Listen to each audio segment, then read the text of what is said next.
Le Mali, dans sa diversité culturelle, ethnique et religieuse, réunie à Mopti en 5e région. La Biennale artistique et culturelle 23e édition va tenir toutes ses promesses. La cérémonie en son et lumière présidée par le chef du gouvernement avec à ses côtés plusieurs membres du gouvernement. D'où vient-on? Qui sommes-nous? Où partons-nous? La grande histoire du Mali comptée dans la chorégraphie inaugurale. Le Burkina Faso présente en tant que pays hôte et plus de 50 000 visiteurs attendus durant les 10 jours de la manifestation culturelle. On fera le point de cet événement national que vous avez pu suivre en direct sur nos antennes dans ce journal. Un seul titre pour cette édition spéciale. Mesdames et messieurs, merci de votre fidélité à l'ERTM. Bonsoir et bienvenue aux informations dirigées dans sa globalité ce soir vers la 5e région où tout le Mali vibre au rythme de la Biennale artistique et culturelle 23e édition. Mais avant, je vous invite à suivre les propos du Premier ministre à la sortie de la rencontre du président de la transition avec les ministres sortants. Il est au micro de Abdoulaye Sako. Suivons.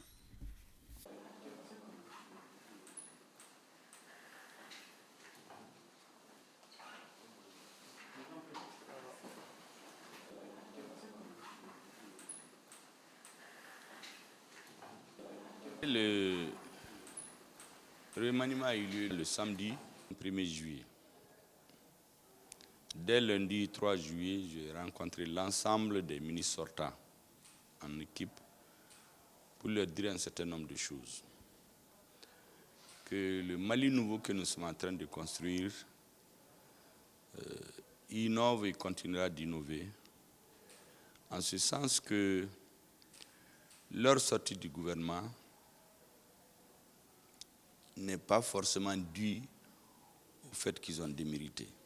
On peut servir son pays en d'autres fonctions sans être forcément ministre. C'est leur dire que tout le travail qui a été abattu en 2 ans ne sera jamais oublié par les Maliens. Rarement pendant cette décennie, un gouvernement a pu faire 2 ans d'affilée de travail, presque 24 heures sur 24. Ils ont travaillé 24 heures chrono. Et ils sont rentrés dans l'histoire. Nous avons échangé.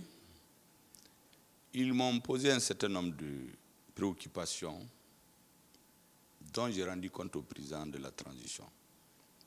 Et comme toujours, il est resté à l'écoute en me disant qu'il avait prévu de rencontrer les ministres dans le format approprié. Et c'est ce format qui s'est réalisé ce matin. Le président a dit un certain nombre de choses.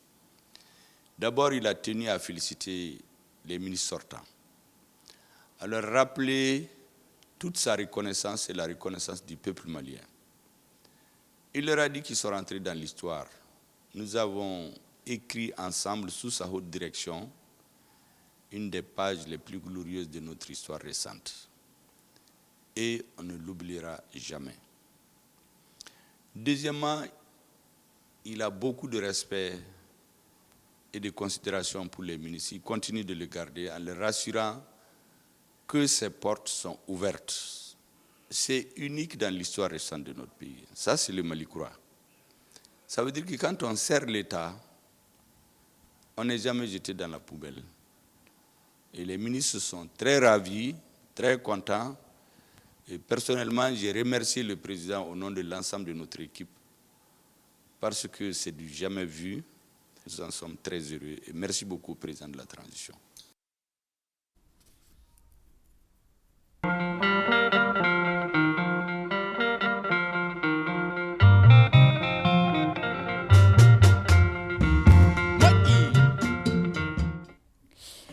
Allons-y maintenant à Mopti, où est présent le Mali dans sa diversité culturelle, ethnique et religieuse. C'est à la faveur de la Biennale artistique et culturelle 23e édition. Savez-vous que c'est en 1962 que l'ancêtre de la Biennale artistique et culturelle a été lancée par le président Modibo Keïta sous l'appellation des Semaines nationales de la jeunesse. Aujourd'hui, les autorités de la transition remettent au goût du jour ce rendez-vous de partage. Les jeunes des 19 régions du Mali et ceux du district de Bamako compétiront pendant 10 jours. Le chef du gouvernement, Choguel Kalamaïga, et plusieurs membres du gouvernement ont fait le déplacement. Je vous propose d'écouter un extrait du discours du Premier ministre, discours inaugural. Je voudrais donc, en son nom, saluer et remercier vivement les populations de la région de Mopti, avec à la tête le gouverneur Abbas Dambélé, pour l'accueil chaleureux et l'hospitalité généreuse et la mobilisation exceptionnelle dans la pure tradition du Djatigia du Mali. C'est un instant historique, mesdames et messieurs, d'autant que la biennale revient après 13 années d'hibernation imposée par une longue attente des populations du Mali. Vous savez, beaucoup de jeunes dans notre pays ignorent souvent leur histoire. Je voudrais appeler les jeunes, surtout les jeunes intellectuels qui parlent beaucoup de l'histoire du Mali, de bien se renseigner sur les différentes étapes. Pourquoi il y a eu interruption? Le ministre a dit comment la biennale a commencé en 1962. Les Maliens ont exigé la reprise de la biennale. Il y a une édition en 2003 et sa délocalisation par région a commencé en 2005 jusqu'en 2010 à l'occasion du cinquantenaire.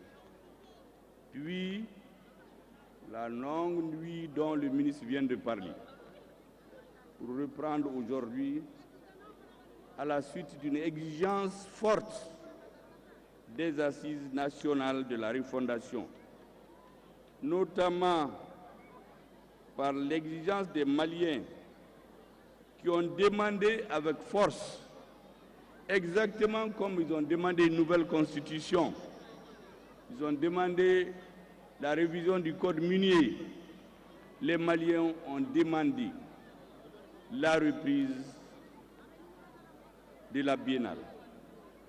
Que le gouvernement que j'ai l'honneur de diriger, sous la haute conduite du chef de l'État, auquel des résolutions des assises sont adressées et qui a mis en place une commission spéciale pour les trier et les mettre en œuvre pour que ce grand rendez-vous historique, ce grand rassemblement démocratique des Maliens puisse laisser des traces pour l'histoire.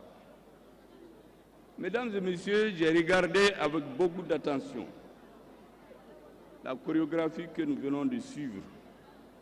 Je voudrais adresser de façon particulière les artistes qui viennent de nous donner une grande leçon, une leçon de patriotisme, une leçon d'endurance, de résilience, au point qu'un artiste s'est évanoui, mais il n'a pas cédé. Cet hommage, je le rends ici parce que vous avez constaté que la partie qui a le plus éveillé l'attention des uns et des autres, c'est la partie consacrée à l'intervention de notre armée pour sauver les populations de la barbarie actuelle. Ici, je voudrais explicitement m'arrêter pour rendre, à la suite du ministre, un hommage mérité et de premier plan à nos forces armées et de sécurité. J'ai dit récemment que le triptyque auquel les Maliens s'attaquent aujourd'hui, c'est la défense, la diplomatie et le développement. Le ministre de la Culture, Andogoli Guindo, a mis l'accent sur le tissage et le brassage entre tous les enfants du Mali et pris de paix et de concorde. Les 10 jours seront la fête des valeurs communes que le Mali offre au monde, suivant un extrait de son intervention. Cette édition aux allures spéciales, tant son organisation dans un contexte sécuritaire imprévisible a été émaillée d'incertitudes. Il a été donné à certains de penser à un moment et même d'espérer que Mopti 2023 ne se tiendra pas. Eh bien, la Biennale artistique et culturelle est là. Tout le Mali est là. C'était donc sans compter sur la détermination des plus hautes autorités de notre pays, notamment du président de la transition, de relever le défi. Relever le défi pour l'affirmation de notre souveraineté nationale, mais également pour le bonheur des populations de Mopti qui étaient dans l'attente de la Biennale depuis plus de 10 ans. Réunir tout le Mali culturel, le Mali dans toute sa diversité, dans un tel contexte, revient à magnifier les idéaux et les valeurs qui permettent de renouer avec l'histoire de notre pays et notre héritage commun, indivisible dans son essence, tant il est vrai que la culture est notre héritage commun, indivisible dans son essence, tant il est vrai que la culture est l'âme vivifiante d'un peuple. Cela s'appelle aussi la résistance, le refus clair de la pensée unique, de l'obscurantisme. Résistez, Maliens, résistons. Défendons et magnifions notre culture, car elle est un puissant marqueur de notre identité. Elle est un pilier essentiel de notre existence en tant que nation. L'organisation de cette biennale à Mopti montre que notre pays, le Mali, pays des hommes d'honneur, est résilient et reste debout malgré toutes les adversités. Je voudrais dire un puissant merci à son Excellence le colonel Assimi Goïta, président de la transition, chef de l'État, pour traduire ma profonde gratitude pour sa vision et sa volonté en rendant possible la tenue de la Biennale à Mopti malgré les vicissitudes du moment. Vous venez de l'entendre, la biennale est la réponse aux défis lancés par gouvernants et gouvernés pour montrer que la culture est l'âme vivifiante d'un peuple, pilier essentiel de l'existence en tant que nation. Bref, le Mali reste debout, donc résilient. La cérémonie d'ouverture nous fait déjà voir que l'événement national va tenir toutes ses promesses. Oui, la chorégraphie inaugurale intitulée Le Mali, une histoire commune, une seule nation, un même destin, a fait mouche. Elle nous a conté la grande histoire du Mali, c'est-à-dire d'où vient-on, qui sommes-nous, où partons-nous. Un Mali souverain, un et indivisible. Abdoulaye Sako. Biennale artistique et culturelle. Mopti offre son hospitalité légendaire aux différentes délégations venues des 19 régions et du district de Bamako. Une cérémonie riche en couleurs qui a mis en exergue la mosaïque interculturelle d'un pays riche de par sa diversité. L'avant-goût de cette messe de la jeunesse malienne a été donné par le défilé des différentes troupes, chacune montrant un pan de son riche patrimoine. Une prestation grandiose devant des personnalités du Mali et de l'extérieur, des pays amis comme le Burkina Faso, la Guinée-Conakry et un émissaire des autorités qataries. Les autorités régionales de Mopti ont à l'unanimité salué le président de la transition pour le choix porté sur la 5e région pour abriter cette biennale artistique et culturelle. L'un des temps forts de cette cérémonie d'ouverture a été la chorégraphie présentée par 200 jeunes venus de l'ensemble des régions du Mali. Les messages de la chorégraphie étaient consacrés à la paix et à la réconciliation nationale, conformément au thème de la biennale édition 2023, le Mali, une histoire commune, une seule nation, un même destin. Les jeunes dans un mouvement d'ensemble font la genèse de la crise malienne, les conflits inter- et intracommunautaires. Le message véhiculé est la souveraineté du Mali, un chemin voulu et tracé par les autorités de la transition. Un hommage mérité a été rendu aux femmes dont la montée en puissance a été soulignée. Autre enseignement à tirer de cette prestation, le bateau Mali tanguera mais ne chavirera jamais. Cette chorégraphie a été précédée de la prestation de l'ensemble instrumental qui a chanté aussi la paix, l'unité et le vivre ensemble. Le retour de la biennale, faut-il le rappeler, est une recommandation des Assises nationales de la Refondation. Et toujours à Mopti, ce n'est Pas le Mali et les Maliens qui vibrent seuls au son de la fête. Nous avons des pays amis qui nous accompagnent comme le Burkina Faso, invité d'honneur de la Biennale artistique et culturelle 2023. Durant les 10 jours de la Biennale, les organisateurs annoncent à Mopti plus de 50 000 visiteurs. Ils étaient déjà très nombreux cet après-midi au stade Barema Bokoum pour la cérémonie d'ouverture. Tous viennent profiter de ce brassage culturel. Suivant quelques réactions au micro de Boubacar Sankari. Mon impression est une impression de satisfaction, une impression de joie, vraiment de venir, d'effectuer le voyage, de venir à Mopti ici. C'est la première fois que vraiment je viens à Mopti ici. Vraiment, je suis très comblé, je suis très heureux aujourd'hui d'être ici, vraiment, à côté des autorités maliennes ici. Notre rôle comme ambassade ne se limite pas à tout cela dans la politique. Il faut qu'on essaye d'associer la population dans leur joie, dans leur ferveur. Voilà, vraiment, je remercie le ministère de la Culture d'avoir initié cette belle initiative. Nous sommes ravis parce que la jeunesse malienne a répondu à l'appel. La jeunesse malienne a été présente à l'appel et la jeunesse malienne a honoré la culture malienne. Aujourd'hui, nous pouvons être fiers aussi comme quoi la célébration de la culture, c'est une manière d'être fier à nos dévanciers, c'est une manière de rendre hommage à nos dévanciers et c'est une manière d'être en symbiose avec nos dévanciers, avec ce qu'ils ont eu à faire dans le passé pour que notre présent soit meilleur et prospérer l'avenir. Pouvoir rassembler l'ensemble du pays. Là, vous voyez cette jouvence, ce brassage extraordinaire, ça fait plaisir.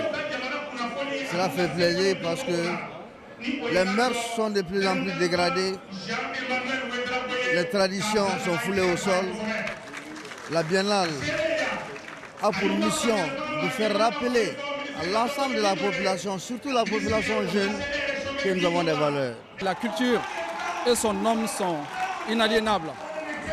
Cela voudrait dire qu'une nation se retrouve dans sa culture et un État se reconnaît dans sa culture.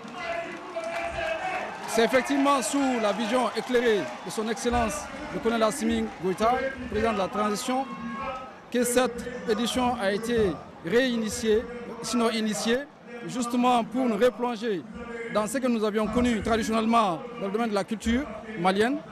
Donc cette édition est dédiée effectivement pour fédérer les efforts dans le domaine de la paix, de la cohésion, du pardon et de l'entente pour le bonheur de l'ensemble du Mali. À ce stade, on peut se réjouir déjà de ce qu'on voit. Les gens de Mopti ont fait le grand déplacement. Toutes les délégations régionales sont là.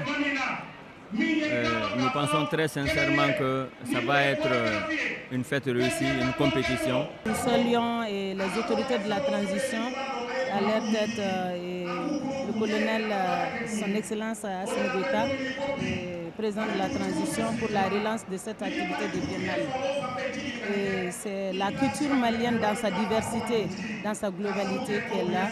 Un moment historique parce que c'est le signalement et aussi la preuve que les choses s'améliorent ici au Mali. Moi-même, je ne m'attendais pas, durant mon mandat ici, ma mission ici au Mali, de voir ce jour. Donc je me réjouis fortement de voir qu'à Mopti, nous célébrons à ciel ouvert la Biennale culturelle avec tous les groupes culturels venant donc de toutes les régions du Mali pour célébrer ensemble dans la convivialité, l'expression de la diversité culturelle, la richesse de cette culture et surtout aussi de faire montrer vraiment que la culture, c'est là où il y a la cohésion sociale et la paix. Et c'est vraiment un grand signalement de la paix. Je tiens à féliciter le gouvernement du Mali d'avoir lancé cette initiative, d'avoir renouvelé et d'avoir amené tous les enfants ensemble pour célébrer le Mali dans sa richesse culturelle et aussi pour célébrer la paix au Mali. Et après une dizaine d'années de rupture, nous pouvons dire que le départ n'était pas aisé. Mais Mopti a gagné tous les paris. Et vu que nous sommes tous là, la fête a été belle, la fête sera belle et j'espère que ce sera une fête pérennisée. Voilà quelques réactions. À travers la biennale, le Mali entend imprimer une coloration nationale à sa musique moderne. C'est ainsi que la floraison des orchestres modernes dans les années 50 dans la capitale Bamako et à leur émergence, les régions y cerclent en passant par une politique culturelle très productive. La musique malienne a su s'adapter aux époques, bien qu'elle ait subi des influences des courants musicaux étrangers. Les rencontres comme les biennales artistiques et culturelles ont permis une bonne orientation de la musique moderne malienne, nous dit Cheikh Oumar Sangari.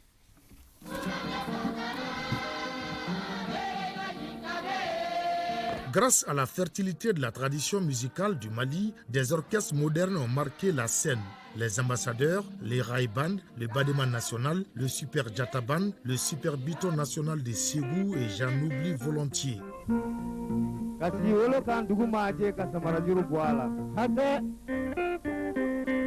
Cependant, les premières formations musicales remontent à la décennie qui a précédé l'indépendance du pays. Ici, à Bamako, il y avait l'orchestre Harmonie soudanaise du quartier Médine-Koura, la Symphonia de Bamako-Koura et Ambiance Jazz de Ntomikorobougou. Deux orchestres existaient également à Ségou. Il s'agit de Renaissance et Alliance Jazz. Dans l'ensemble, ces orchestres interprétaient les rythmes étrangers comme le jazz, le cha-cha-cha, le merengue, etc.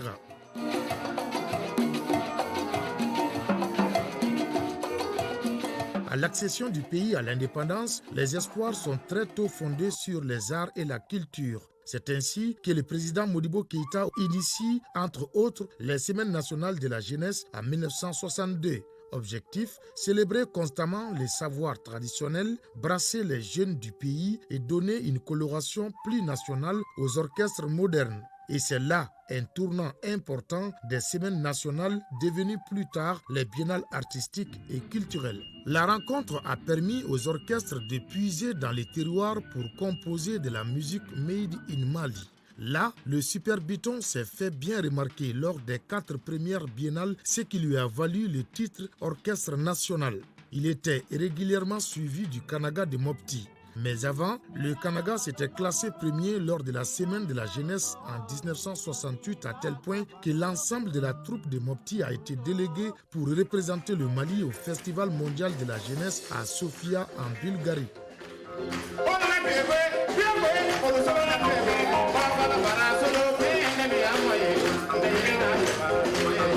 Au fil des ans, vision politique et modernité musicale se sont liées. Des groupes de Bamako furent fusionnés pour donner naissance aux formations nationales A, B et C, aux côtés desquelles fonctionnaient quelques formations de quartier comme les Messagers ou Missira Jazz. Ainsi, la musique malienne moderne s'offre au monde par les biais d'anthologies et de panoramas de production régionale. Au même moment, la biennale artistique et culturelle assure avec vigueur la reconnaissance des talents venus de tous les pays.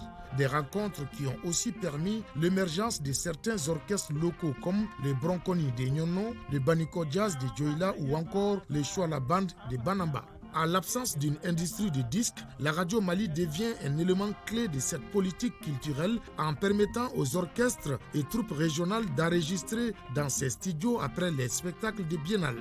Grâce à cette vision futuriste, l'ORTM dispose aujourd'hui d'un important patrimoine sonore des semaines et biennales jalousement gardé dans sa bandothèque.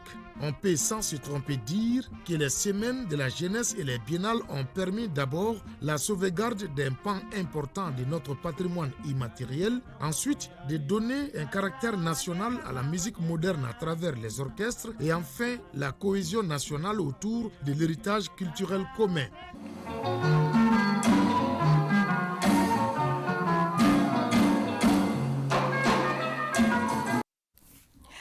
Voilà ce qu'on pouvait vous dire ce soir sur le démarrage de la 23e édition de la Biennale artistique et culturelle.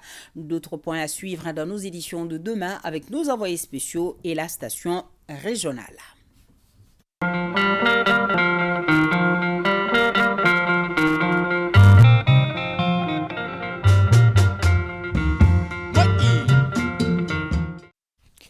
L'actualité, c'est aussi cette visite des membres de la Commission des travaux publics des domaines de l'habitat et des transports du CNT dans l'ACI 2000 sur les décombres de l'immeuble effondré. Abdul Karim Kaba suivait la délégation. Plus de peur que de mal, pas de perte en vie humaine, mais d'importants dégâts matériels signalés. En effet, le vendredi 1er juillet dernier, un immeuble R+5 s'est brutalement effondré aux environs de 13h à l'ACI 2000. La visite de la Commission des travaux publics, des domaines de l'habitat et des transports de CNT a tout son sens. Nous nous sommes vus interpellés par vraiment ces drames. Nous commençons par remercier le bon Dieu parce qu'il n'y a pas eu de perte en vie humaine. Ça, c'est très important. Et je crois que cet effondrement s'était fait annoncer par l'éclatement des poteaux déjà au sein du bâtiment. Et l'urbanisme a été alerté et a pris de bonnes dispositions pour pouvoir évacuer le bâtiment. Et je profite de l'occasion pour remercier, pour féliciter le directeur national de l'urbanisme pour avoir vraiment pris ces dispositions qui ont permis d'éviter des pertes en vie humaine et beaucoup de dégâts matériels aussi. Donc nous sommes venus aujourd'hui pour constater de visu vraiment ce qui a occasionné ça avec les parties intéressées. Situer les responsabilités afin que de tels drames n'arrivent plus est l'objectif de la visite.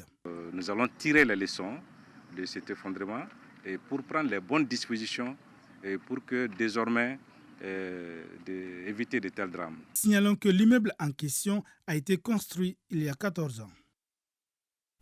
Madame le ministre de l'Entrepreneuriat national, déjà sur le terrain, Bagayogo Aminata Traoré a commencé sa visite de prise de contact des structures et relevant de son département, Jules Sambo Sissoko. Le temps compte double pour Madame le ministre de l'Entrepreneuriat national, de l'Emploi et de la formation professionnelle, Bagayogo Aminata Traoré. Elle est déjà au contact du personnel des organismes personnalisés de son département, à savoir les directions nationales de l'Emploi et de la formation professionnelle, la PEJ, l'ANPE et le FAFPA. Une démarche opportune pour s'enquérir des conditions de travail et partager sa vision dans un contexte de défi. Les challenges sont là, ils sont bien présents. Nous sommes un gouvernement de mission, donc nous avons reçu des instructions claires pour prendre à corps ces défis-là et trouver des solutions. Je pense qu'ensemble, nous arriverons à de bons résultats. Les missions, les priorités et les difficultés du moment ont été déclinées par les différents responsables des structures visitées. L'emploi et la formation des jeunes et des femmes sont au cœur des priorités, car c'est un facteur de paix et de cohésion. Nous le souhaitons en tout cas bonne chance pour la mission confiée à elle. Le programme phare de cette année pour la paix, c'est le programme de stage de formation professionnelle, ex-volontariat, où nous recrutons 2000 jeunes sur toute l'étendue du territoire. La principale difficulté, c'est la suppression de la taxe. Madame le ministre a invité les uns et les autres à faire preuve d'ingéniosité dans la gestion des ressources afin de contribuer à la mise en œuvre de la feuille de route du gouvernement. Je vais d'abord rappeler les 3 principes qui gouvernent aujourd'hui notre pays et qui sont le respect de la souveraineté du Mali, le respect des choix stratégiques du Mali et la prise en compte des intérêts vitaux du pays, auquel le président de la transition, chef de l'État, le colonel Assimi Goïta, tient beaucoup. Nous avons reçu l'instruction d'accorder un accent particulier à la relance de l'emploi des jeunes au Mali. La visibilité dans la mise en œuvre des projets et programmes est un aspect sur lequel Bagayogo Aminata Traoré a beaucoup insisté avec comme seul objectif la satisfaction du citoyen. Renforcement des capacités du personnel de la gendarmerie nationale sur la politique du genre par la mise en place d'un curriculum sur la gestion et la prise en charge des violences basées sur le genre. Il se fait au cours d'une table ronde organisée par le ministère de la Défense et des anciens combattants et le Centre pour la gouvernance du secteur de la sécurité Genève. Mamadou Fane. Un plan d'action pour faire face à la gestion de la question du genre à la gendarmerie nationale, c'est tout le sens de cette table ronde pour la présentation et l'adoption de ce document initié par le ministère de la Défense et des anciens combattants avec l'appui de ses partenaires dans le Centre pour la gouvernance du secteur de la sécurité de Genève. La gendarmerie nationale a pour ambition de contribuer à la consolidation de l'état de droit au Mali, notamment à travers l'instauration d'un système de sécurité et de justice performant, accessible aux citoyens, avec un accent particulier sur les femmes. Le Centre pour la gouvernance du secteur de la sécurité DECAF se consacre à l'amélioration de la sécurité des États et de leurs populations dans un cadre de gouvernance démocratique, de l'état de droit, du respect des droits de l'homme et de l'égalité des sexes. Au sein du DICAF, l'engagement pour la prise en compte du genre dans les programmes de gouvernance du secteur de la sécurité est sans équivoque. Il s'agit à travers cette table ronde de promouvoir l'équité genre à la gendarmerie nationale. La présentation de ce plan s'est déroulée sous forme de questions-réponses avec les participants. La vision de MDAC repose sur l'idée d'une armée républicaine composée d'hommes et de femmes exerçant leurs droits fondamentaux dans l'accomplissement de leur mission de protection des personnes et de leurs biens. La gendarmerie, en tant qu'une force instituée qui a pour vocation la protection des personnes et de leurs biens, ce plan vient à point nommé.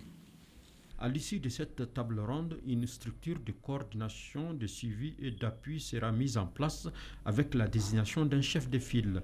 Une déclaration d'intention des partenaires techniques et financiers et leur positionnement sera porté à la connaissance des participants. Le commissariat à la réforme du secteur de la sécurité et appuie les comités consultatifs de sécurité de certaines régions et communes dans leur opérationnalisation, ceci à travers le don d'un lot important d'équipements informatiques aux gouverneurs et maires de plusieurs localités. Les précisions sur cette opération dans ce commentaire de Bemba Sibi. Pour faciliter l'opérationnalisation des comités consultatifs de sécurité de certaines régions et communes, le commissariat à la réforme du secteur de la sécurité vient de remettre un lot de matériel informatique à certains gouverneurs et maires. Cette donation est composée de 10 ordinateurs, autant d'onduleurs et de multiprises, 5 imprimantes couleurs avec consommables et 5 vidéoprojecteurs. Cette donation vient à point nommé puisque c'était nécessaire. À longueur de journée, surtout pour des régions où il y a souvent des points d'hostilité, il fallait vraiment l'accompagnement de votre structure pour que nous soyons mieux outillés afin de répondre à temps à votre sollicitation. Tirant les leçons des difficultés auxquelles sont confrontés les comités déjà installés, le commissariat à la réforme du secteur de la sécurité a démarché certains partenaires techniques et financiers pour l'appuyer à doter le comité consultatif de sécurité en matériel informatique. Ainsi, l'ECAP a bien voulu répondre aux sollicitations du commissariat en mettant à sa disposition ce matériel. Ce don est remis aux gouverneurs des régions de Kaï, Koulikoro, Sikasso, Ségou, Mopti, Kita, Bamako, ainsi qu'aux maires des communes urbaines de Gao, San et Ségou. Le commissaire a invité les bénéficiaires à faire un usage judicieux de ces matériels informatiques et les a rassurés que d'autres actions similaires suivront. Remise officielle d'un forage au camp des gardes de Gao, un don du chef d'état-major de la garde nationale du Mali, le colonel Famouké Camara, avec comme objectif de soulager les femmes du camp. À lui, Idrissa Maïga, correspondance. Nous sommes à Gao, au 7e groupement de la garde nationale du Mali.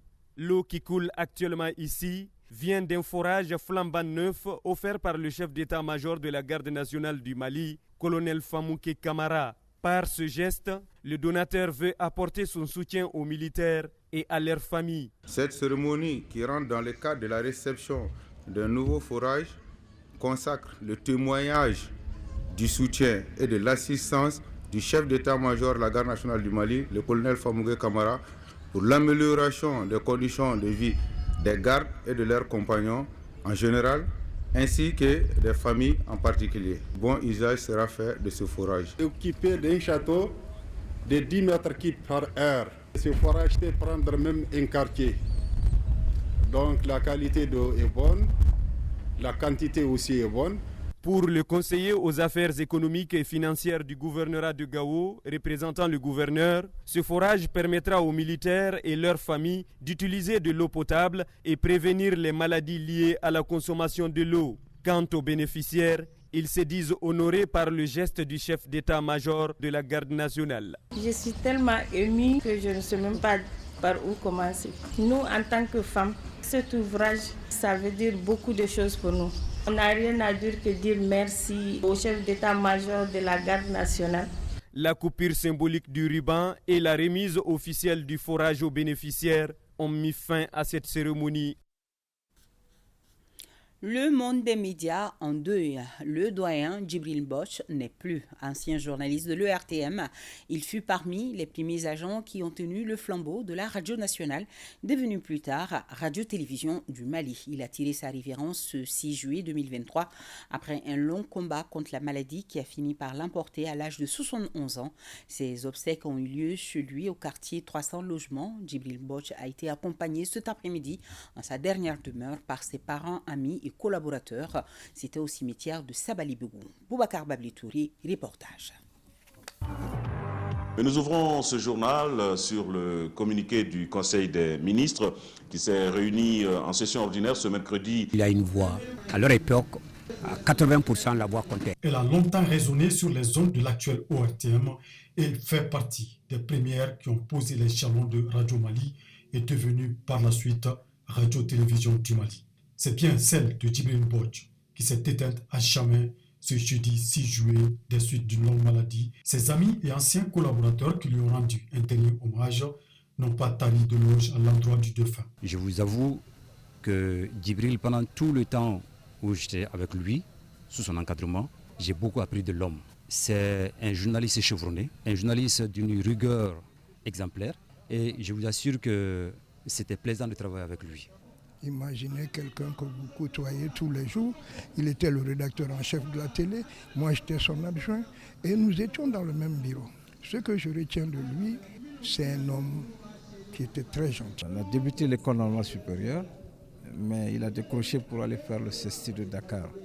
Lui est de la 6e promotion et moi de la 11e promotion. Parce qu'après l'INSUP, j'ai enseigné un moment. Et puis on s'est retrouvés par la suite en 83 au moment du démarrage de la télé. Il était le rédacteur en chef et moi je venais d'arriver comme journaliste. On a cheminé ensemble. Quant aux parents et voisins du quartier, ils retiennent de Djibril Boch un homme humble, courtois. C'est Dieu qui nous a unis parce qu'on s'est connus en 70-71, mais il s'est trouvé qu'on est venu loger côte à côte. Nos deux maisons sont côte à côte. Donc nos liens sont toujours restés. Ce que je peux dire en témoignage, il aimait beaucoup ses frères. Et il avait le sens de l'amitié. Il sait ce que c'est que l'amitié. Lui, c'est quelqu'un de bien, il n'est pas de méchant. Vraiment. Il est ouvert avec tout le monde, il est prêt à écouter tout le monde, il est prêt à aider tout le monde. Vraiment, on prie Dieu que Dieu l'accueille dans son paradis. Djibril Boch repose désormais au cimetière de Sabali-Bougou. Il laisse derrière lui une veuve, des enfants, parents, amis, collaborateurs et le monde de la communication inconsolable.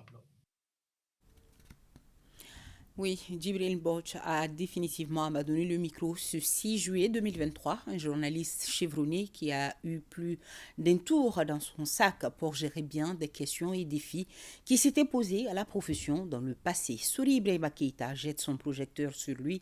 Portrait posthume d'un homme de médias hors du commun.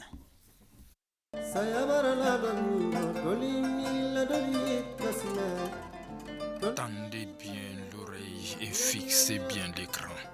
Cette image et cette voix sont les dernières que vous rencontrerez dans le traitement de l'actualité.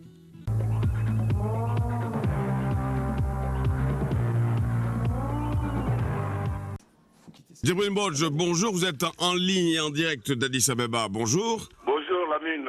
Il faut dire donc que depuis cette réunion, des progrès notables ont été accomplis. Voilà, c'était depuis Addis Abeba, Djibril Boch pour l'ORTM. Djibril Boch, une voix, un style qui font partie de ceux qui ont assis la notoriété de Radio Mali, puis de la télévision nationale depuis novembre 1978, date de son intégration à Bozola. À l'enfance, son cœur balançait entre les professions d'avocat, de journaliste ou de pilote. Au détour d'une orientation au supérieur, l'essor s'en est chargé. Il sera journaliste. Journaliste sorti du prestigieux CESTI avec option audiovisuelle. Nous, à notre époque, nous avons de l'admiration pour nos devanciers. Nous voulons les imiter. Alors, je ne pense pas que la nouvelle génération ait cette même attitude vis-à-vis de nous. C'est sa génération qui accompagne la naissance du nouveau bébé médiatique de l'époque, la télévision malienne flambant neuve. Grâce à la coopération libyenne, il devient justement premier rédacteur en chef du journal télévisé, puis directeur des informations. Commence alors une belle carrière d'amour et de passion avec une voix à 3 cordes identitaires radiophoniques. Radio Mali, RFI, Africa numéro 1. En 17 ans d'homme de médias, il a connu ses jours de gloire et ses jours sans. J'ai été victime pendant plusieurs années de l'exercice de mon métier de sanctions, d'avertissements, et même j'ai été menacé de radiation qui s'est commuée en une suspension de 6 mois sans salaire. Pour un moment de joie, effectivement, j'ai eu l'opportunité d'interviewer des grands de ce monde, Thomas Sankara, Jacques Chirac, quand il était président. C'est pour moi des moments de gloire parce que c'était des grands de ce monde que j'ai pu approcher. Après sa disparition des écrans radars médias, le revoilà à la cellule de communication de la présidence de la République comme conseiller en 1995.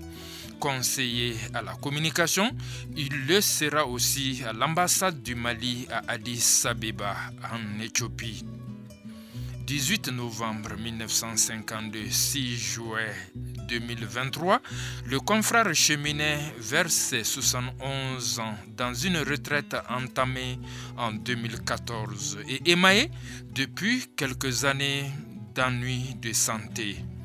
Malgré le dévouement de sa famille nucléaire, d'une épouse et de 2 enfants, des ennuis qui n'ont jamais atteint son moral d'acier légendaire.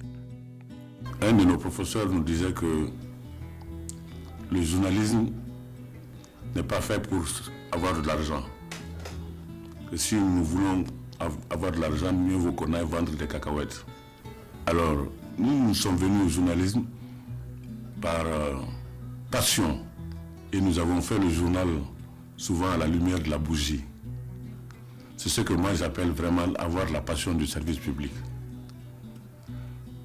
Maintenant, je constate que la jeune génération est plutôt intéressée par, passez-moi l'expression, le matu vu. C'est parce que, effectivement, le journalisme est devenu comme un fonds de commerce pour certains. Même convaincu que la déontologie et l'éthique journalistique sont foulées au sol de nos jours par les frelons qui ont envahi la ruche. Empruntant l'expression de cet homme politique désabusé. Pour autant, Djibril Mbotch est resté plus optimiste que jamais, espérant que chacun y mettra du sien pour boucher les trous de Guesso.